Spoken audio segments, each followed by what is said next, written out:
সুন্দরবনে ২৬টি মৃত ও ১৭ জীবিত হরিণ উদ্ধার। মোংলা প্রতিনিধি আলী আজিম। ঘূর্ণিঝড় রেমালের তাণ্ডবে ব্যাপক ক্ষতিগ্রস্ত হয়েছে সুন্দরবনে ক্ষয়ক্ষতির পরিমাণ জানতে কাজ শুরু করেছে বন বিভাগ। বনের বিভিন্ন স্থানে মিলছে বন্যপ্রাণীর মরদেহ। মঙ্গলবার দুপুর পর্যন্ত পাওয়া খবর অনুযায়ী বনের বিভিন্ন স্থান থেকে ২৬টি হরিণের মৃতদেহ পাওয়া গেছে এবং জীবিত অবস্থায় প্রায় ১৭টি হরিণ উদ্ধার করা হয়েছে।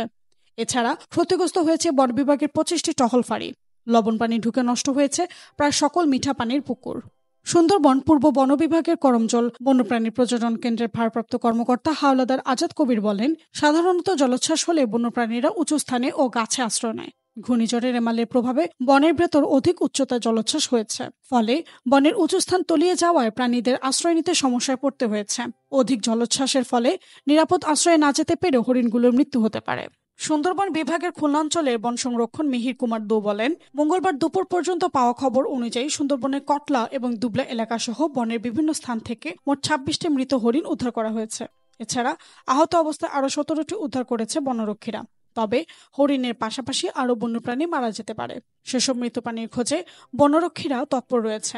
তিনি আরও বলেন, বন বিভাগের টহল অফিসগুলোতে টিনের চালা, দরজা জানালা, সোলার প্যানেল, ওয়্যারলেস সিস্টেম ও অবকাঠামোর ক্ষতি হয়েছে। পূর্ব বন বিভাগের কটলা অভয়ারণ্যের অফিসে ঘাটের জেটি এবং মিঠা পানির পুকুরে সাগর গর্ভে মিলিয়ে গেছে। দুবলা, কটলা, কচিখালি, বগিসহ বিভিন্ন বন অফিস সহ ২৫টি টহল ফাঁড়ি, রান্নাঘর সহ অবকাঠামোর টিনের চালা উড়িয়ে নিয়ে গেছে।